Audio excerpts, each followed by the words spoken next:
Don Carpenter on News Talk 1270 KIML.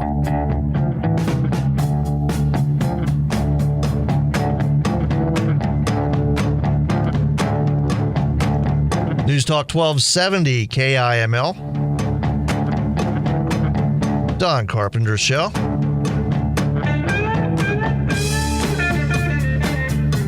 Welcome back to the program. It's 8:08, and we're joined in studio by a candidate for County Attorney, Ron Wirthwein. And welcome. Thanks for stopping by. Hey, thanks for having me. I really appreciate it. Oh, it's my pleasure.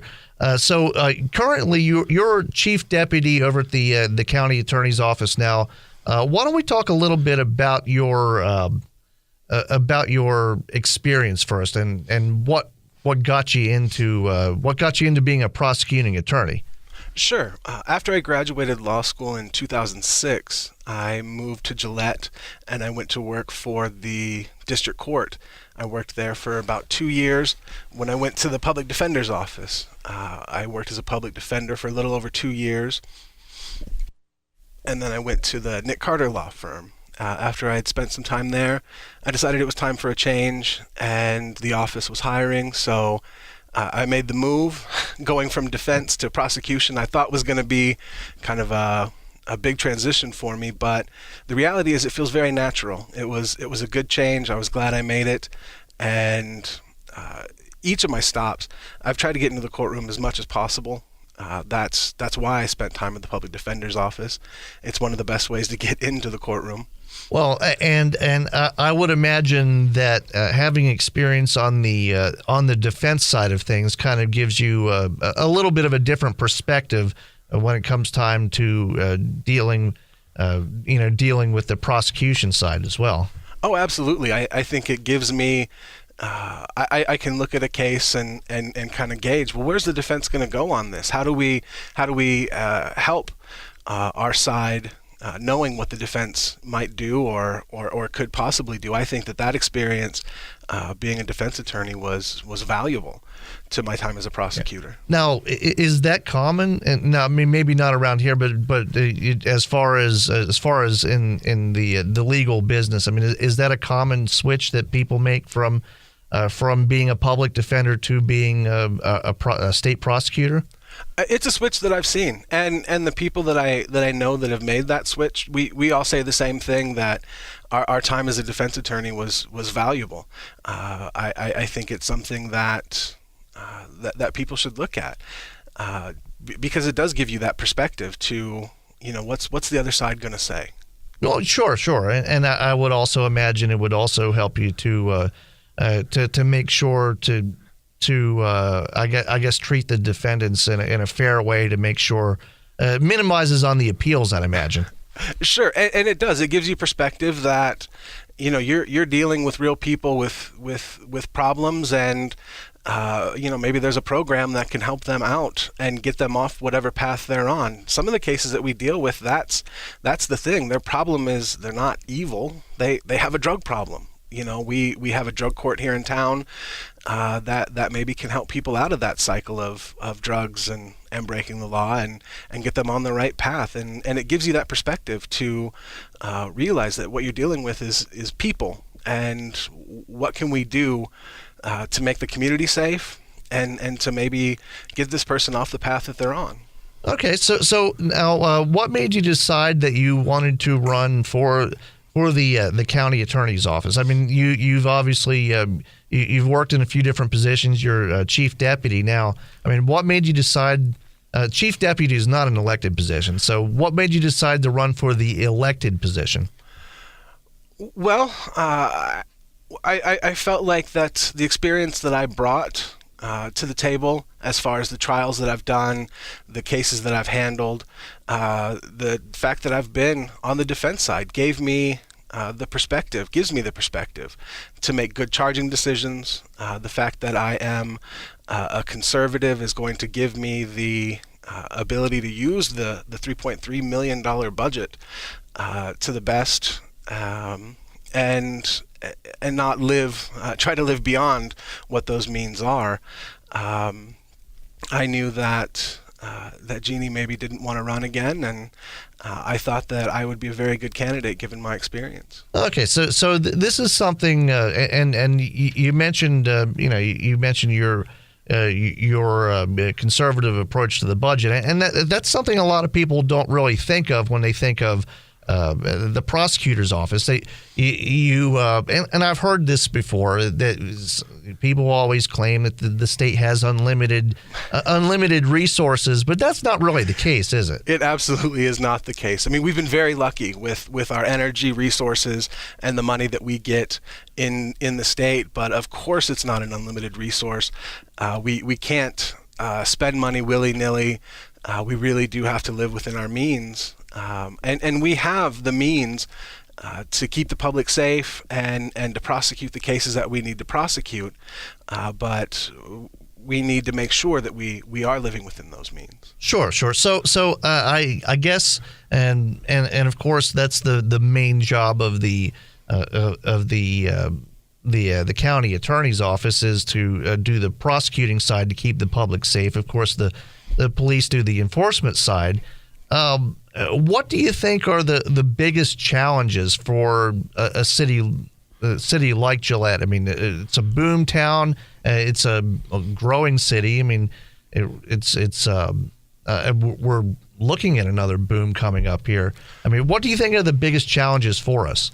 Well, we are. I think we're looking at another boom cycle. I think it's just starting to ramp up right now. When we have those boom cycles, something that we see a lot of is the drugs coming in, and you can kind of see that happening right now. I think that's going to be one of our challenges. That's going to be one of the things that we have to face and face head on, is the drugs. There's of course going to be some more prostitution. We've had some cases here recently where we've seen that, and we're just going to need to face those challenges and make sure that they're prosecuted properly. Well, and now are there any particular drugs that we're seeing more of? I mean, I would imagine meth seems to be the one that's the problem these days. But I mean, you're seeing this every day. I mean, what are we seeing the most of these days? Well, I think that methamphetamine is still the drug du jour. It's the drug we see the most of. But I found it kind of troubling is we're starting to see heroin more often. When I first started being a public defender, I didn't see heroin ever. You'd see cocaine every now and again, but we're starting to really see an influx of heroin. And law enforcement's doing a really good job of getting those people that are bringing the heroin in, but I think it's going to continue to be an issue. So we're talking dangerous drugs. We're not talking soft drugs. We're talking dangerous. I mean, meth and heroin are about as dangerous as it gets. Absolutely. Not only the drug itself, but the method of ingestion. A lot of times we see intravenous drug use, and that's dangerous from a public health perspective. If you share needles, you share blood, you share diseases. It's not a good thing. And of course, we do see our fair share of, the marijuana, the mushrooms. But I think the biggest challenges are going to be the methamphetamine and the heroin. I don't think I've gotten a chance to ask anyone that's on the front lines of this. But since you mentioned marijuana, has there been an increase? Are we seeing a lot of people coming through? I know we're a little bit away from the Colorado border, but are we seeing an increase in that because of the shared border with Colorado? I've seen a couple of people that have been up here and got either a ticket or arrested for possession of marijuana, and they've said, "But I have this card from Colorado," and of course that doesn't work here. Yeah. But honestly, it hasn't been as bad up north or up where we're at as I think it's been down south in Cheyenne, Laramie. We haven't seen as much of that as we had feared, but we have seen some. Well, I could imagine somebody forgetting to take it out of their car before they leave Colorado and drive up to Cheyenne for something, and then get pulled over so I guess the moral of that story is if you're going to go to Colorado for that kind of thing, leave it in Colorado. Leave it in Colorado, yes, sir. Yeah. So the other, of course, the other substance abuse problem that I hear a lot of, and since I've been here, about a year and a half, I've always heard that Wyoming has a DUI problem. And how has that been this year compared to years past? I think we've held pretty steady, and it's. I think it's a fact. We do have a DUI problem, and it's somewhat unbelievable to me, given the cab services that we have, the care cab services that we have. People can get almost free rides home from the bar. But they're not taking advantage of that program as much as they should, and we are seeing drunk drivers with sometimes terrible consequences. We've had a couple of those cases here in the last 2 years or so where a drunk driver has killed a person. Well, and now from your experience, would you say that the problem is kind of that Western mentality where I can take care of myself, or do you think it's more people that might live out of town and maybe they don't think a cab could take them to 10 miles out of town or something like that? I think partially it's a problem of not planning ahead. A group of 4 people go out, all 4 of you can't drink. Yeah, and yeah. it's I think very much a lack of planning ahead. If you do live out in the county and maybe you don't want to pay for a cab or a care cab won't take you out there, then you need to designate a driver. I mean, it is as simple as that. There are the resources out there. Well, and most of the bars in town designate. If you just tell them you're a designated driver, you can drink all the free soda and water you want. So absolutely, so you can. They take care of it. They take care of it as well. So it does really kind of speak to people not planning ahead for that kind of thing. Absolutely. So as as county attorney, if elected, I mean, what would you change anything about how DUIs are dealt with? I mean, obviously you have guidelines that the state puts in place, but are there any things that you would change? Well, of course, in the statutes, there's minimums and there's maximums for sentences, and around here we do have kind of standardized dispositions for first DUIs, second DUIs, third DUIs. I might like to see the standard dispositions get a little tougher. After a first DUI, there's no guaranteed jail time. After the second DUI, there's only 7 days, and that's by statute. There's only a 7-day minimum, but I might like to see people start having to do more than the minimum because DUI is so avoidable. It is very avoidable with just a little bit of planning ahead. Either calling a friend or designating a driver. It is such an avoidable crime, and there can be such terrible consequences when you don't plan ahead and you do drive drunk. I might like to see some of those standard dispositions increase in penalties so that there's penalties on the front end that people say, wow, I don't maybe want to do that again. So, and I know some states the first offense sometimes is 48 hours, and then after that's 30 days, 90 days, a year, and it goes from there.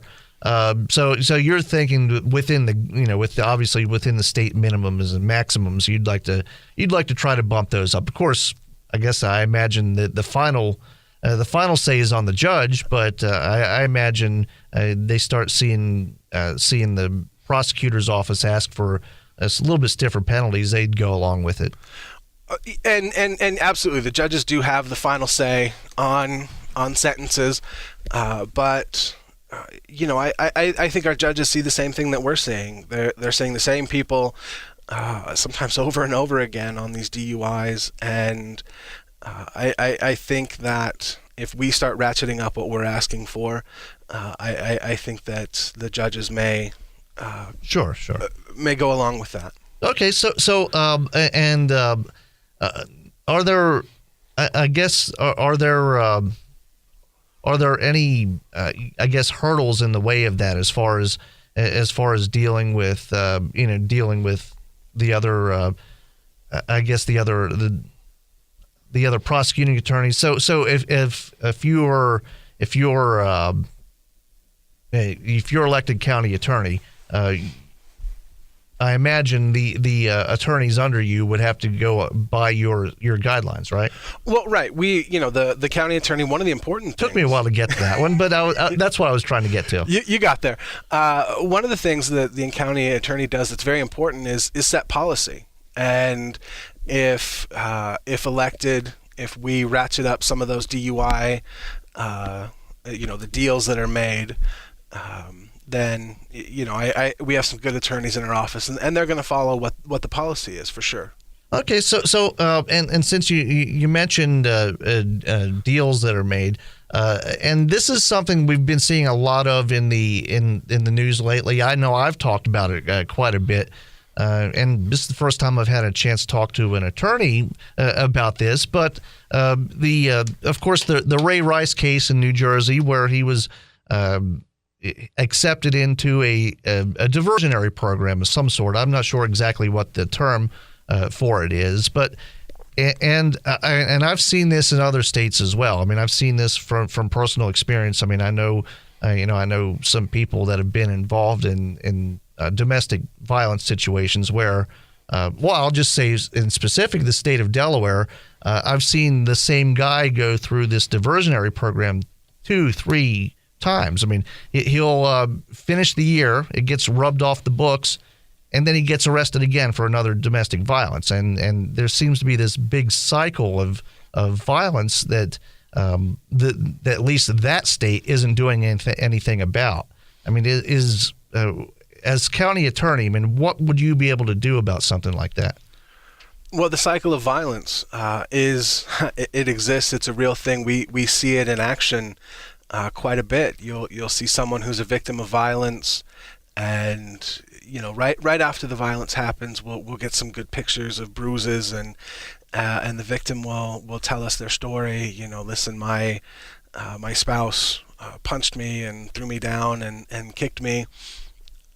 But then, because of the cycle of violence, the way it works, they'll back off on that story and well, no, maybe I exaggerated, and sometimes it can be hard to prosecute cases when your victim backs off like that, and sometimes it'll happen a couple of times. But speaking to the diversionary type programs that they have in other states and that Ray Rice got, Wyoming does have a sentencing statute. We call it 301. It's 713-301, and it allows a person to be put on probation, and if they complete that probation, at the end it's dismissed like it never happened, pretty much. But they only get one of those in Wyoming, and I can't think of a case that our office has given someone one of those 301s with a domestic violence or a strangulation type case. If it did happen, it's rare, and if if that person does get that at some point, get that 301, they only are eligible for it one time in their life, and so it wouldn't be a situation where someone would get it dismissed time and time again by doing that program. Okay, so that's one more reason why I like Wyoming a lot better than Delaware. but So this is, and you mentioned that you can't think of a case where that's even been done here in Campbell County. So I can't. I imagine that's something that you probably wouldn't really have as policy then, right? Oh, absolutely not. Like I said, if it has happened, it's rare, and if I were elected, it would be part of the policy that it wouldn't happen. I understand that. Because of the cycle of violence that some of our victims are in, they get to a point where they're asking us, please dismiss the case, and we do the best we can with those. But it's really satisfying when the victim has finally had enough, when the victim has finally got to that place where they feel like they can come forward and tell their story, and we can get the person that's been victimizing them prosecuted to the full extent. It's very, very satisfying. Well, and of course, I guess the way to make sure that you don't have victims not wanting to testify or being afraid to testify, because that's basically what it breaks down to, is they're afraid to testify. I guess the way to to minimize that is to have victim support services in place where they know that they can go and be safe, and they can tell their story without having to worry. And absolutely, our office has a very good victim witness coordinator. We have two of them in the office. We have one who deals specifically with the sexual assault, violence against family members, the strangulations. Monica Eskew Weber, she works with a lot of our victims and gets them the services that they need and that they qualify for, and she is really been great to work with as far as the victims and making them feel safe. And when they're willing to cooperate, she's been just a delight to work with, and it's been great to have her on our side. Okay, so once you have that support system in place, I imagine it probably makes it a lot easier to get these guys that are victimizing their family members. Absolutely. When we have a victim that's willing to cooperate and come in and meet with Monica, meet with myself, or we have an attorney that does mainly the domestic violence piece. Meet with her. It makes it a lot easier when the victim's ready to break out of that cycle. Oh, yeah, absolutely. And I mean, I can say again, I mean, I've seen this happen. In some friends back east. Once the victim is ready to break out of that shell and come forward, it really does make a big difference. So I guess of course we talked a little bit off the air before you came on, and I know you're also concerned about the seeming increase in violent crimes around here. It seems like, and of course the one that comes to mind right off the bat is the hotel fire, and I won't ask you any specifics about that since it's an ongoing case. But it does seem like there's at least the last year or so there have been a few violent crimes that bear noting. Absolutely, there have been. I think most of those are still ongoing, so I can't really say too much about them. But I mean, the violence that has happened has been a concern, and is a concern. That's part of what I do as chief deputy is I handle those higher profile cases. I work those cases and for the most part get those cases ready for trial, and do what we can to prosecute the people that are bringing the violence to the community. Sure. Well, now and again, you don't have to go into any specifics, but would you say that does it seem like those are based in does it seem like that these violent crimes are more based in drug culture? It seems like at least the ones I've seen, several of them have been the root cause has been drugs. Well, when you're dealing with drugs, things can always go bad. Absolutely, drugs involve alcohol even. I mean, and you're not in the best place to make good decisions, and when you're in that kind of culture, it can really cause some problems. Sure.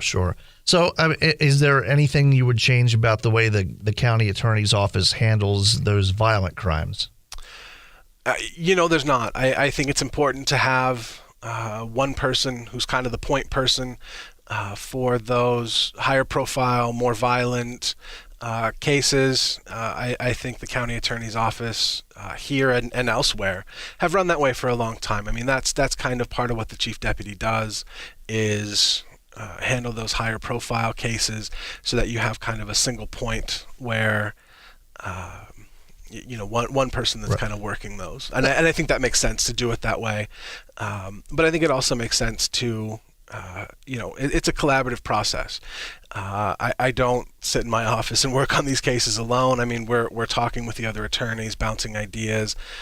So I really do like the way that our office is handling the bigger cases. So and I guess we're fortunate enough that we don't have that many violent crimes that one person can handle them all. So I guess you just put the chief guy in charge, and that's who you make sure is the point guy on this. So and I know another thing we talked a little bit about before we went on the air, and I thought this was interesting. Your idea for the county attorney's office would be less plea bargains, which I know you always hear. People running for district attorney or county attorney offices saying, we're going to do less plea bargains because we want to be tougher on criminals. But that's not really necessarily the case. You just want to get more courtroom experience for the attorneys, right? Absolutely. I mean, plea bargains, let's face it, it's a necessary part of prosecuting. We can't take every case to trial. We don't have the resources. We don't have the manpower. It just wouldn't be possible. It would clog up the court systems. So most of the cases that people have are going to be a plea bargain. That's just the reality of life. But I would like to encourage the attorneys in the office to take more things to trial, because as attorneys, we do our trainings. We do our trainings every year because we have to. But there is no substitute for actually getting in the courtroom and making the pitch to the jury. There's no substitute for learning by doing. And that's why I think it's important to encourage, especially our criminal attorneys, to get into the courtroom, do those trials, make the pitch to the juries, because I think it's important to have an office that is full of trial attorneys, that anyone could pick up a trial at any time, and I think that's important. I think that especially again from our criminal side is something that's necessary, and that's one of the things that I'd like to do. I try to lead by example. I mean, I go to trial. I have people assist me getting ready for trial. Sometimes I have an attorney sit in with me and second chair when we're doing a trial, so that they can get that experience. They can see how that works and how everything goes. Because, like I said, there's no substitute for having done it. Now, are there any particular kind of cases that you would take to trial, or would you have a wide variety, serious, not so serious, just so there would be that experience? Well, honestly, every case is a case-by-case basis. There are some cases, though, where a deal just isn't appropriate, and so more serious case. You're talking about really serious stuff. I am talking about some more serious stuff, but of course, if someone's doing their third jury trial, you don't want them to be doing, something super serious. So I am talking about misdemeanors as well. Even even some minor things can get to a point where there's probably not a good reason to do a deal on this. DUIs can actually be one of those examples. Well, and I was actually going to mention DUIs, because DUIs are one of those cases where if an inexperienced attorney can lose that case, because there are so many technical things with the calibration on the breathalyzers and the certifications for the officers. I mean, there's a million things that can go wrong in a DUI case, and if you don't have experience, you could lose it. Absolutely. And the attorney that we have doing DUIs right now, she's been doing the DUIs and handling the DUIs for quite a while. And she's been very good at it. I think I would like to encourage either her or myself to take some of the people that haven't done DUI trials and bring them in and kind of show them the ropes, because I think it's important to get to a place where anyone could pick up a DUI trial. That's what I mean. I think that if everyone in the office is a trial attorney that can handle those cases, I think that would be a real boon to Campbell County. Well, I imagine you probably don't want to get the reputation of a place where people could win at trial if if it's a case where they're actually guilty. Yeah, you don't. Yeah. I mean, you don't want the bad guys saying we'll go to Campbell County because they don't have experience. So that's what you're looking at. Exactly. I want any of our attorneys to be able to take a case to trial and to have it be credible. Like, hey, we'll go to trial and we know how to win because we've been doing these trials. I think that's very important. Okay, well, there's your PSA of the day. Don't get in trouble here because you might end up going to trial. So we're almost out of time. Why don't we kind of wrap up? Just give a couple minutes about why everybody listening should vote for you in November.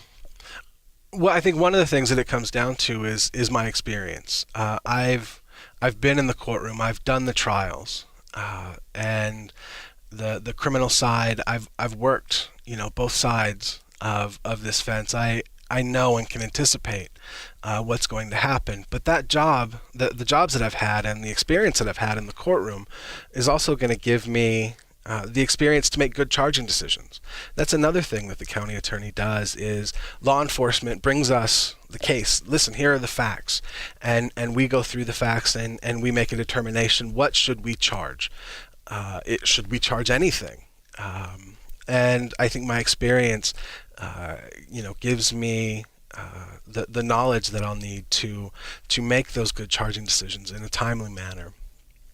I've also worked with the current county attorney on the budget during the last budget time. I was allowed to assist, and I saw the budgeting process. And if elected, I would feel comfortable that I would be able to live within the means of the county attorney and the amount of money that they have. And I think that I've also done the juvenile side of things, of course, because there's juvenile actions that come out of our office. But I've done that, both defense and prosecute. I've done some of the civil commitments when people need to go to the hospital and be on the 5th floor. They call that Title 25. I've done those. Really, I've done a little bit of everything in our office. I have experience at every facet of our office. And being chief deputy, I'm someone that the staff has been comfortable with coming to when they have issues. And once I was promoted to chief deputy, that was something I really enjoyed about the job was trying to problem solve. And we have 33 staff at the office, and issues will crop up from time to time, and I like being a person that they feel comfortable coming to and saying, hey, we're having this issue, how do we fix it, and working with them to help them fix it. So I think the bottom line is my experience at every facet of what the county attorney is going to need to do makes me someone that the people should vote for. So I would ask people to vote Ron Wirthwein, Republican, for county attorney. And how can people get a hold of you if you have any questions? Well, I have a Facebook page that people can send me messages on. I have an email, wirthwein2014@gmail.com. Or my phone is 888-246-0180.